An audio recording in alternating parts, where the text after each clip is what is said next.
Between 1968 and 1972, America launched 9 human missions to the moon, 6 of which successfully touched down, allowing 12 men to walk on the lunar surface. NASA's next chapter of lunar exploration, called Artemis, has the task of not just going to the moon to create a long-term human presence on and around it, but also to prepare for ever more complex human missions to Mars.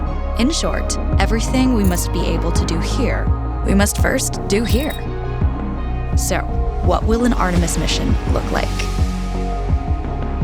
Everything is designed and tested with our most important element in mind, the astronauts. This is their deep space, human-rated spacecraft called Orion, built in 3 parts. The crew module, where up to 4 astronauts will live and work throughout the flight. The service module, with life support systems for the crew and its own engine and fuel reserves. And a launch abort system, with engines capable of pulling the crew module to safety during launch should anything go wrong. To accomplish the task of launching our crew and heavy payloads, NASA is building the Space Launch System, comprising of a cargo hold, an exploration upper stage, a massive core stage, and 2 extended solid rocket boosters. Altogether, this is the world's most powerful rocket, and it exceeds the legendary Saturn V of the Apollo era in numerous ways. Sitting on the launch pad, the entire rocket, fully fueled, weighs just over 6 million pounds, 5.2 million of which is just the fuel. Once ignited, there is no stopping what comes next. All 4 RS-25 engines and the 2 solid rocket boosters come to life, thundering our crew upwards. 2 minutes after ignition, the solid rocket boosters are spent and released. 8 minutes after launch, the core stage is depleted and separated. The upper stage fires briefly, placing Orion into a parking orbit around the Earth. Here, the crew reconfigure the spacecraft and check systems to confirm everything is ready for deep space travel. With a go from mission control, the crew reignite the exploration upper stage engines to leave Earth entirely. The exact timing of this maneuver is critical to reach a speed that can escape Earth's gravitational pull, but also put Orion on a course that will intersect the moon days later. Once this burn is complete, the upper stage of the SLS is jettisoned and the crew aboard Orion coast for several days toward all that awaits them at the moon. Approaching the moon, we see the fundamental differences between Artemis and Apollo. Instead of requiring Orion to serve as an expendable lunar command module or to carry a constrained lunar lander, the Artemis missions will take advantage of a different approach: pre-staging. Everything needed for lunar missions will be positioned in advance by commercial and international partners. This includes rovers, science experiments, and human-rated systems on the surface.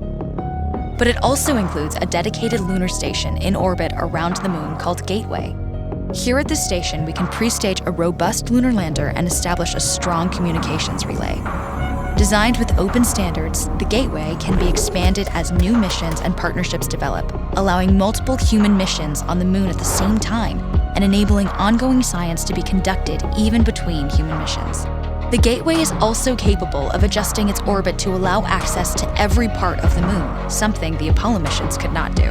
But the real key in this approach is placing Gateway in a unique halo orbit to perfect the maneuvers needed for Mars missions. And with the growing list of commercial and international opportunities, Gateway is the ideal hub between Earth and all that lies beyond. Returning to our crew as they approach Gateway, the Orion must match the elliptical orbit of the station in order to successfully dock. Once on board, pre-selected crew members transfer to the lunar lander, while those assigned to Gateway remain on station.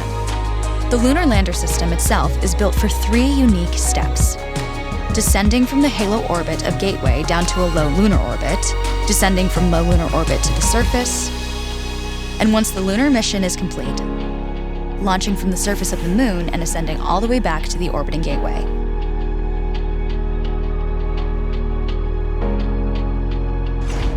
Once back aboard the Orion spacecraft and undocked from Gateway, the crew fire their engine once to break out of the halo orbit and once again to sling the spacecraft around the moon, placing it on a multi-day trajectory back towards Earth. As they near the end of this journey, the service module is released, and the crew module is oriented heat shield first. Entering Earth's atmosphere at 25,000 miles per hour, the friction of air slows Orion considerably, while also subjecting it to temperatures of 5,000 degrees.